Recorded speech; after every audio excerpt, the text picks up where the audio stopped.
Ahora estamos en los días intermedios de Pesaj y vienen lo que se llama, los últimos días se llaman Shvi'i Shel Pesaj, el séptimo día de Pesaj, y Aharon Shel Pesaj, el último día de Pesaj.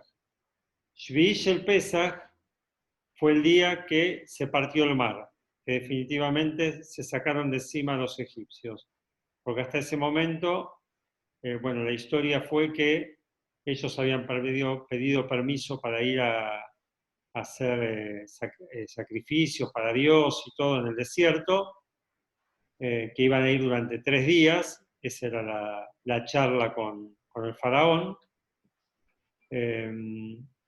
Cuando a los 3 días el faraón había mandado espías y ven que ellos no vuelven, van a Egipto nuevamente a avisarle al faraón que no están volviendo, por lo tanto prepara su ejército y los va a perseguir. Y los alcanza, como ya habían caminado 3 días, los alcanza el séptimo día de Pesaj.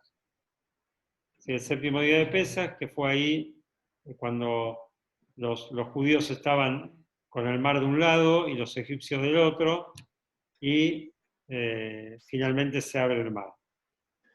Ahora bien, es sabido que en cada festividad, en cada ocasión, en cada Shabbat, los lunes y los jueves, se lee la Torá, un pasaje de la Torá. Y aparte hubo una época donde los romanos habían prohibido el estudio de la Torá, la lectura de la Torá. Por eso se instituyó la famosa Haftará, o sea, el hecho de leer un pasaje de los profetas que tenía que ver con el contenido de la Parshá, ¿no? Para suplir, digamos, la falta de la lectura de la Parshá. Entonces se leía una parte de los profetas, que tenía un contenido similar al de la Parshá de la semana. Ahora bien, el octavo día de Pesaj, el día de Aharon Shel Pesaj, se lee una parte del profeta Ezequiel, que a todas luces, vamos a ver ahora, habla sobre la época del Mashiach. Y está explicado que por qué se lee esto en el último día de Pesaj. Está explicado en los libros hasídicos y cabalísticos que el último día de Pesaj tiene una relación directa con la redención final del Mashiach. Entonces, por lo tanto, se leía en esa época y se lee hasta el día de hoy un pasaje de los profetas que tiene que ver con el Mashiach. En la Torá, el Mashiach está insinuado nada más, ¿no? En los profetas está claramente y abiertamente se habla sobre la venida del Mashiach. Entonces vamos a empezar, este es un discurso hasídico del Rebbe del año 1982 y empieza de la siguiente manera. ¿Vos me estás escuchando, Alberto? Porque se escucha medio como cortado. Sí, te estoy escuchando. Perfecto. Entrecorta, pero sigo perfecto. Bueno, dice el versículo lo siguiente: Benajá alab ruach Hashem, y va a posar sobre él, todavía no sabemos sobre quién se trata, sobre él va a posar el Espíritu de Dios, el espíritu de la sabiduría y del entendimiento, el espíritu del consejo, de la fortaleza, o sea, el espíritu del conocimiento de Dios, de la conexión con Dios y del temor a Dios. Y explican los libros que este versículo se refiere al Mashiach, sobre quién va a posar todo este espíritu de valentía, de fortaleza, de sabiduría, de inteligencias. ¿Sobre quién va a posar esto? Está escrito que es sobre el Mashiach. Como está escrito en los versículos anteriores, dice, Beyatzajoter Migeza Ishai, y va a salir como no sé cómo se dice en un árbol, pero como va a salir una rama del árbol de Ishai. Ishai era el padre del rey David. O sea, va a salir un descendiente de Ishai. Y esto se refiere al Mashiach. O sea, claramente se está refiriendo al Mashiach. Y el Mashiach va a ser esta persona que va a tener todas estas cualidades.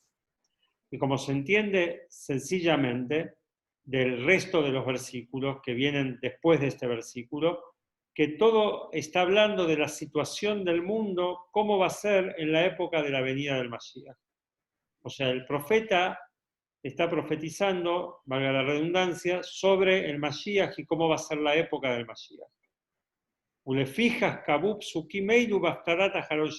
Dice, por eso, como decíamos recién, se acostumbra a leer estos versículos el último día de Pesaj, por cuanto que el último día de Pesaj tiene una relación directa con el Mashiach, así como está explicado en los libros del Hasidim. Y hay una costumbre que instituyó el Baal Shem Tov, muy conocida, que se hace hasta el día de hoy, no solamente los Hasidim de Lubavitch, sino todos los Hasidim. Bueno, tranquila. Hay una costumbre de hacer una comida festiva que se llama la comida del Mashiach. El octavo día de Pesaj, antes que termine el Pesaj, se vuelve a tomar 4 copas de vino, se vuelve a comer matzá, y esto es lo que se llama Seudat HaMashiach, que tiene que ver con como un festejo por la venida del Mashiach. Esto dice el Rebbe, y dice que mi suegro, en uno de sus discursos, puntualizó y explicó cuál es la diferencia, cuál es la novedad en las revelaciones que va a traer el Mashiach con relación a las revelaciones del séptimo día de Pesaj. O tengamos en cuenta lo siguiente: el séptimo día de Pesaj aparentemente pasó lo máximo que pasó en la historia. ¿Qué fue lo que pasó? Ni más ni menos se abrió el mar para que el pueblo judío pase. O sea, si querés un milagro de los mayores, ahí lo tenés. Entonces, ya después de esto, ¿qué más puede haber? Pregunta el Rebbe anterior. O sea, ya después de ver la apertura del mar, ¿qué otra cosa? O sea, la apertura del mar, ahora vamos a ver, tiene que ver con revelaciones divinas que hacen que el mar se abra. Sí, sabemos que el mundo tiene una naturaleza, esa naturaleza que le dio Dios solamente puede ser rota, puede ser cambiada, porque hay una revelación divina superior, digamos. Ahora bien, ¿qué fue o qué es la revelación? Vamos a...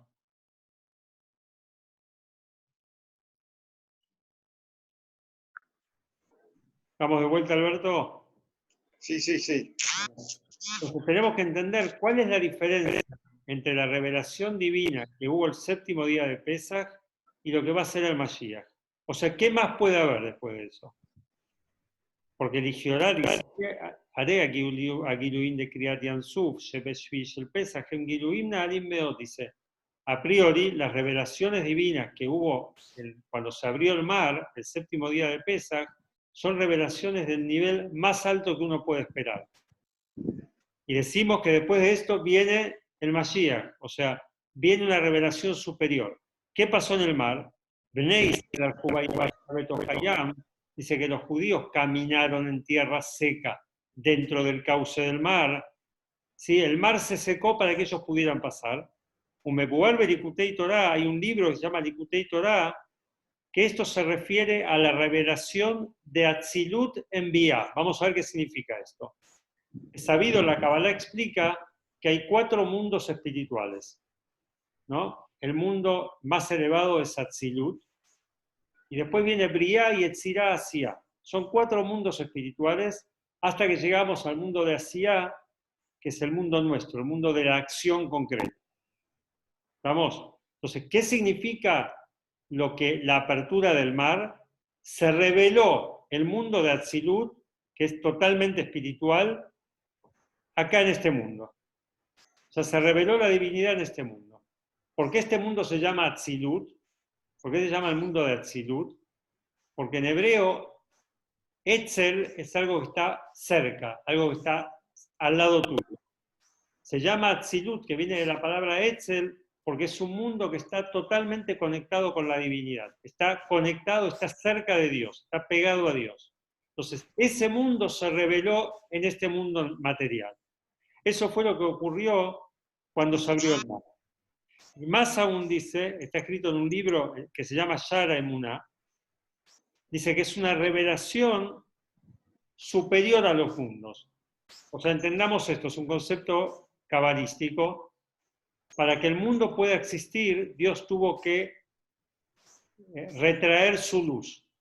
Antes que el mundo exista, era todo lo que existía era la luz de Dios.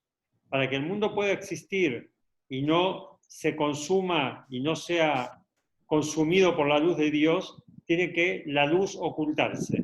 Es el mundo en que vivimos, ¿sí? Por eso podemos existir.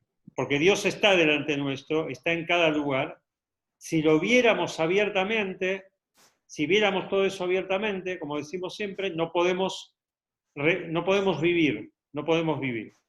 Entonces dice acá en el libro este, Shara Emuná, que en la revelación cuando se abrió el mar, hubo una revelación que es de encima de los mundos. Es una revelación que por lo general el mundo no puede sostenerse si se revela tal nivel de divinidad.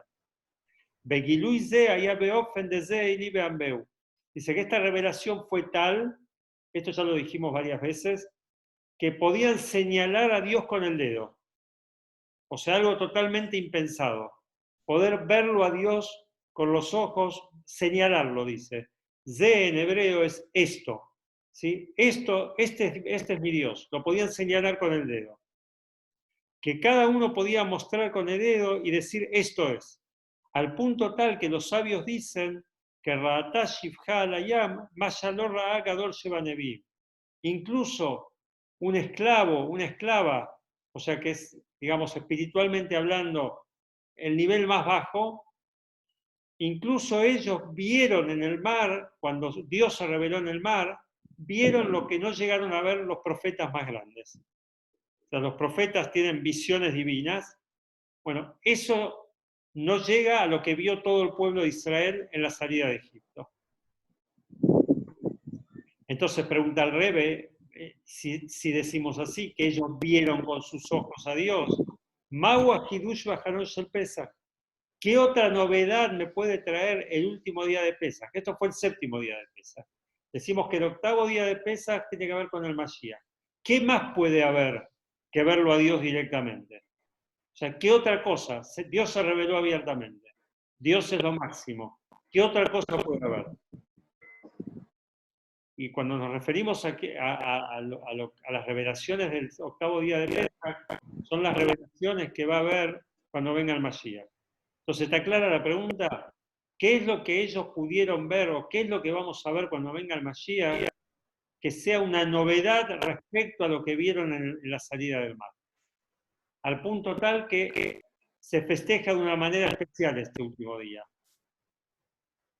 Y más aún no se entiende que está escrito sobre las revelaciones que va a haber en el futuro cuando venga el Mashiach, que Dios nos va a mostrar los milagros tal cual fue en Egipto. Y es sabida la explicación sobre esto, que las revelaciones del futuro van a ser milagros incluso comparadas con los milagros de la salida de Egipto. O sea que van a ser muy superiores. Por lo tanto, se entiende de esto, que van a ser superiores a las revelaciones que hubo cuando se partió el mar. Entonces la pregunta vuelve con más fuerza, ¿cuál es la novedad que nos puede traer la vida después de haber visto a Dios personalmente? O sea, ¿qué otra cosa? Ya viste todo. ¿Qué más podés ver? ¿Qué más podés ver?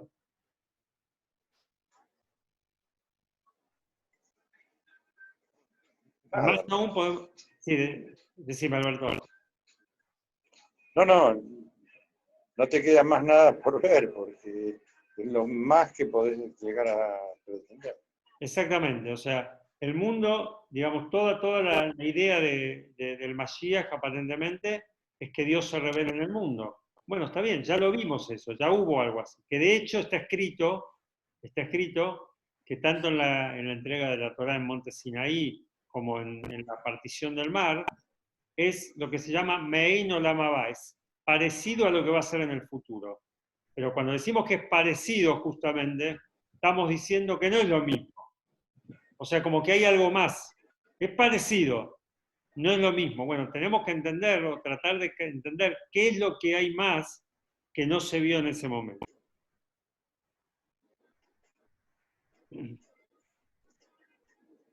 Dice, y más aún podemos agregar que en el futuro aparentemente es todo lo opuesto de la apertura del mar. ¿Qué pasó cuando se abrió el mar? Cuando se abrió el mar, dice la Torá, Israel al-Juba y Abayá betohayam, que el pueblo judío caminó en tierra firme, en tierra seca. Imaginémonos que el mar se abrió y ya instantáneamente el piso estaba seco. No estaba embarrado ni nada, estaba para que caminen. ¿Sí? Eso fue lo que pasó cuando se abrió el mar. O sea que el mar se convirtió en tierra seca. Pero ¿qué dice sobre la época futura? Lo dice el profeta, y esto lo trae el Maimónides, muchas veces los dijimos, el Maimónides termina sus libros con este versículo, Umalá Haaretz de Aet Hashem, Kamaim Layam Mehasim. ¿Qué va a pasar en el futuro? Dice, la tierra va a estar llena de conocimiento divino, tal cual el mar tapa el lecho del mar. O sea, aparentemente, algo totalmente opuesto a lo que sucedió en la salida de Egipto. Estamos diciendo que en la salida de Egipto el mar se secó para que los pudieran pasar, y estamos diciendo que esto tiene que ver con el Mashiach. ¿Qué va a pasar cuando venga el Mashiach? Dice, va a ser todo mar. Entonces, ¿en qué quedamos? O sea, ¿qué quiere decir va a ser todo mar? Todo va a estar cubierto de la sabiduría de Dios. Todo el mundo va a conocer a Dios, así como uno ve el agua que tapa el mar. Así el mundo va a estar tapado de conocimiento de Dios. Entonces, aparentemente, es algo totalmente opuesto. Acá decimos que el mar desapareció y acá decimos que todo va a ser mar. Entonces, entender estas dos cosas. Primero, ¿qué es lo más que hay que ver después de ver la revelación de Dios en la apertura del mar? Segundo, aparentemente la contradicción, cuando venga el Mashiach, todo va a ser mar. Entonces, totalmente opuesto a lo que fue la salida de Egipto. Bueno, dice, para entender esto, vamos a primero tratar de entender otra cosa. ¿Qué significa el mar y qué significa la tierra firme en lo que se llama el Seder Ishtalshelut y en el trabajo de la persona? Acá tenemos dos cosas. Tenemos un concepto de Kabbalah, que es el Seder Ishtalshelut, que es cómo los mundos se van desencadenando de más espiritual a menos espiritual, a menos espiritual, a menos espiritual, hasta llegar al mundo material. ¿Sí? O sea, todo tiene una raíz espiritual. El Seder Ishtalshelut es el orden de cómo se va desencadenando y todo se va contrayendo la luz divina para dar la posibilidad de que exista un mundo físico y material. Vamos a entender esto, qué significa el mar y la tierra firme en el Seder Ishtalshelut, y qué significa el mar y la tierra firme en mi servicio a Dios. Así que siempre lo que tratamos de hacer es tratar de que esto llevarnos una enseñanza para nosotros. Dice, de Inyan Razal, dicen los sabios, Kolmashi Yeshvaya Vaya Yeshvaya, todo, absolutamente todo lo que existe en la tierra existe en el fondo del mar, existe bajo las aguas del mar. ¿Cuál es la diferencia? Dice que hay una diferencia sustancial, fundamental, entre las criaturas que viven sobre la tierra y las criaturas que viven en el mar. Que las criaturas que viven en la tierra se separan de su fuente. O sea, el ser humano, por ser uno de los casos, los animales, todos, está escrito en la Torá, fuimos creados del polvo, fuimos creados de la tierra. Pero para poder vivir, nos sacan de la tierra, nos separamos de la tierra. O sea, no quedamos apegados a la tierra. ¿Correcto? Entonces, tanto los animales, tanto el ser humano, para poder vivir, está separado de la tierra.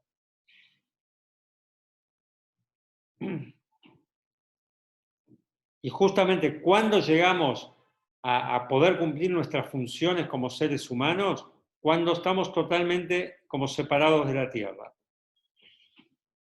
Dice, a diferencia de esto, dice los seres del mar. Dice, los seres del mar, dice, no solamente que viven del mar, sino que claramente no pueden salir del mar.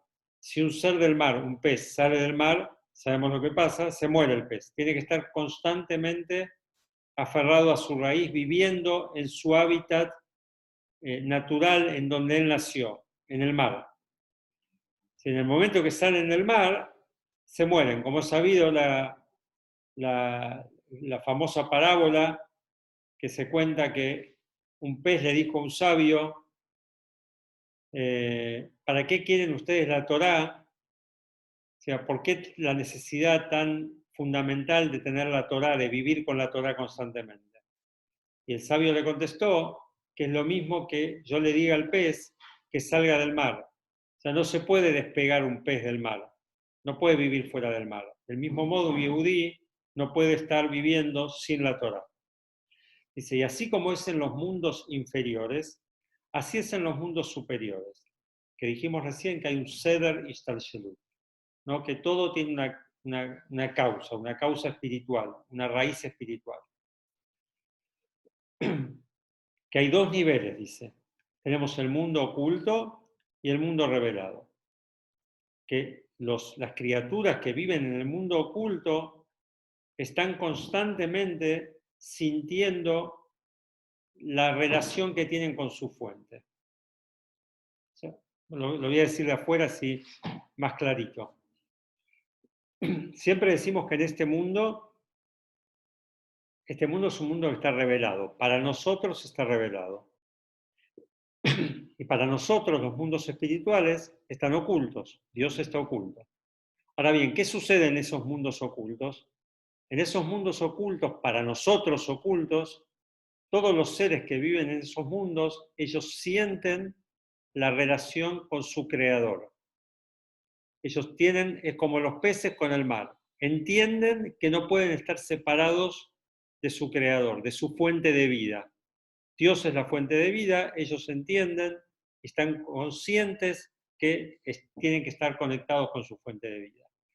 En este mundo, que es el mundo de lo oculto, justamente, de lo revelado, perdón, lo revelado para nosotros, sin embargo, lo espiritual está oculto. O sea, nosotros podemos pensar que no estamos dependiendo de una fuente de vida, que Dios no es nuestra fuente de vida. ¿Sí? Eso es lo que siempre decimos, que es un mundo de ocultamiento en ese aspecto. O sea, si bien es un mundo revelado para nosotros, es lo que nosotros percibimos, pero para nosotros la existencia de Dios está oculta, tenemos que buscarlo. Entonces podemos llegar a pensar que podemos vivir sin Dios. O sea, nuestra vida no depende de Dios. Entonces dice, así es en los mundos donde hay mar y hay tierra.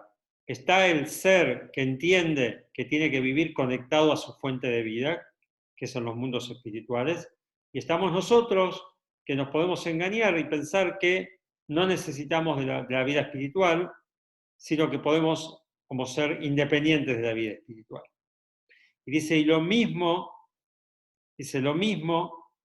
ocurre en nuestro servicio divino.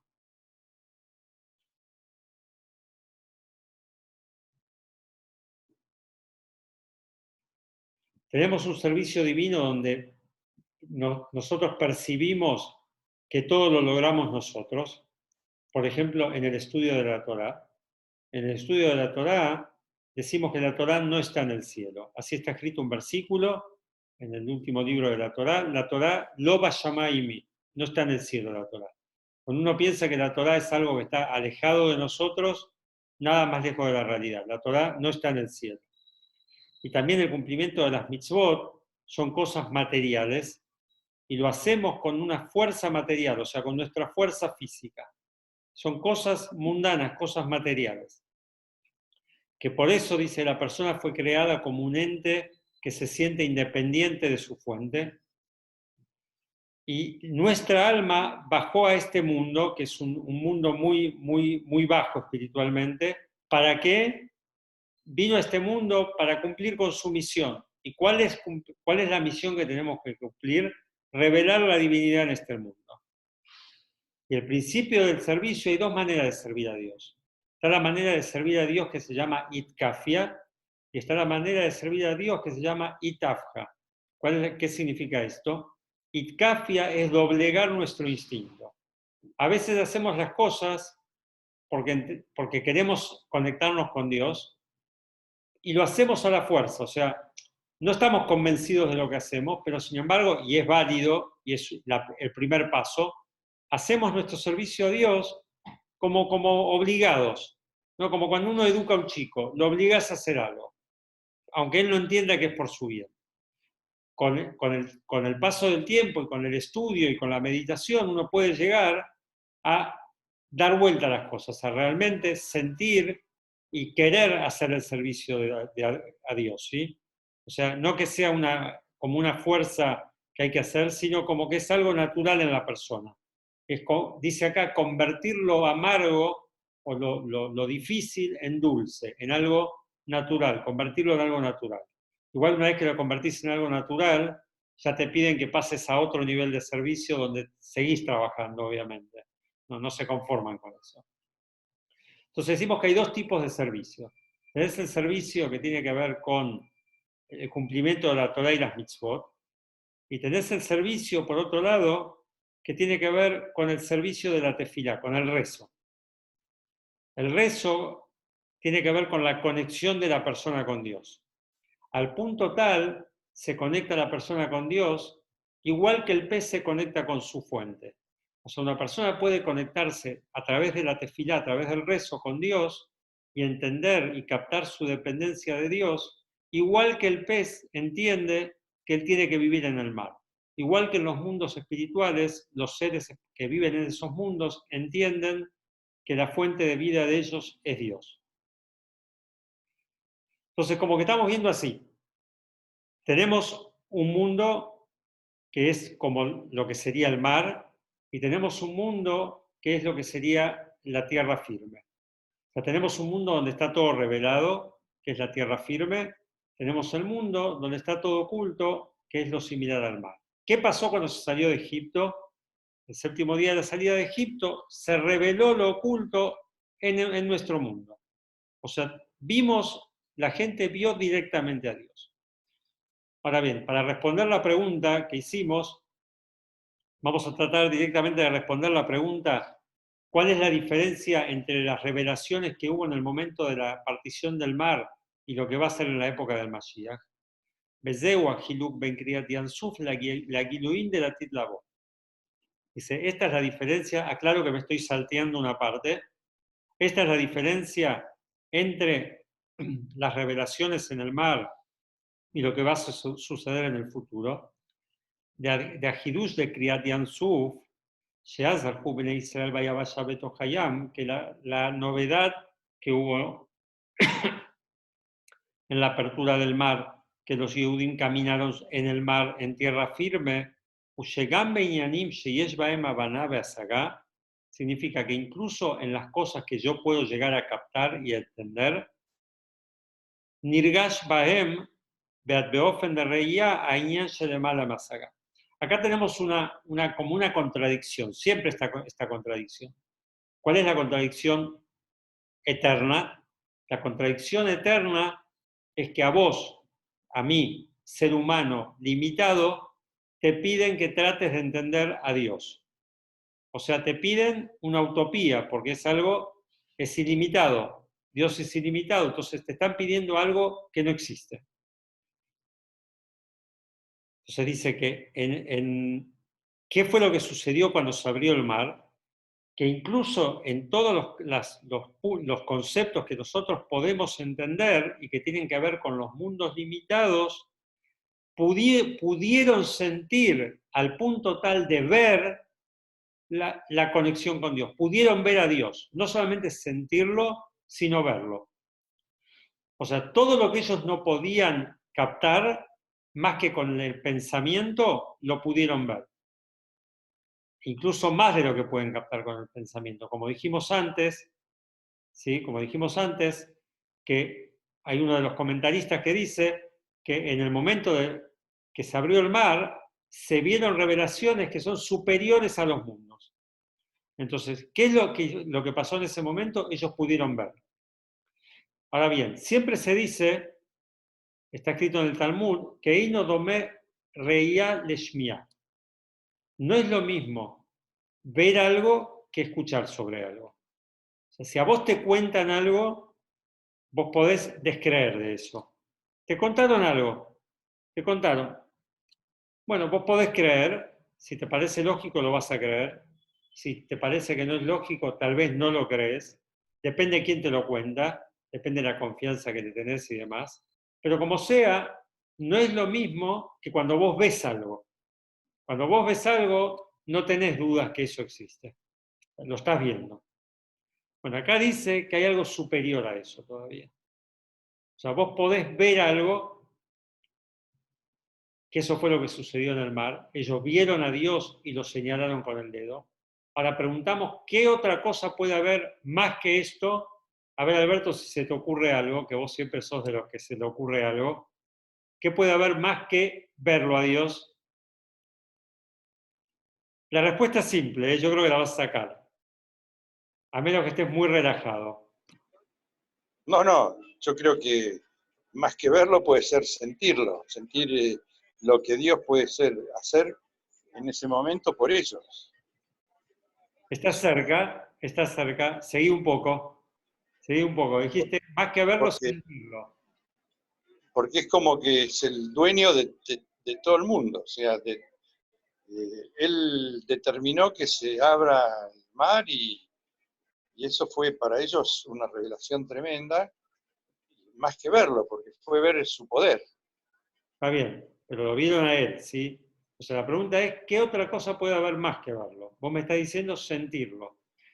Yo te voy a hacer la pregunta distinta. Vamos a hacer la pregunta distinta a ver si sale la respuesta. Vos cuando ves algo, dijimos que no tenés dudas de que la cosa existe. No es lo mismo que escucharlo, que oírlo. Ahora, vos siempre que ves algo, ¿lo entendés o solamente sos un espectador? No, soy un espectador, pero en este caso me parece que ellos fueron participantes también. Fueron participantes. ¿Pero entendieron lo que es Dios o solamente lo vieron?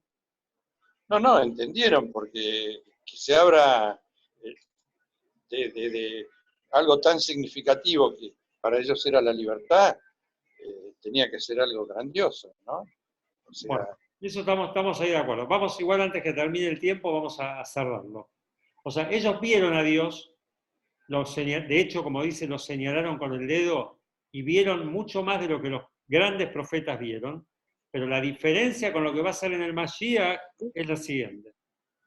Omnam latit labo, ¿qué va a pasar en el futuro? Y Ejidush Gadol Yoter, la novedad va a ser aún mayor. De Gavin Yanim Shelemara me abanabe asagá, hay cosas que vos podés no entender, ¿no? Hay cosas que vos podés ver y no entender. Vos podés ver las cosas y no entenderlo. ¿Qué va a pasar en el Mashiach? Que todas esas cosas que vos creés, por más que lo viste, pero en determinado punto llegás al punto de que estás creyendo en algo, si bien lo viste, pero no llegás a entenderlo. Hay una diferencia entre creer algo y saber algo. Sí, una diferencia fundamental. Por más que vos veas algo, podés no entenderlo. Como la famosa historia del Alter Rebbe, ya la contamos varias veces, que cuando él se casó, el suegro no era un Hasid, y él pidió permiso a su esposa para irse a estudiar a lo del Magid de Mesrich, que era el alumno del Baal Shem Tov. Él fue a estudiar por mucho tiempo, ya casado, a lo del Magid de Mesrich.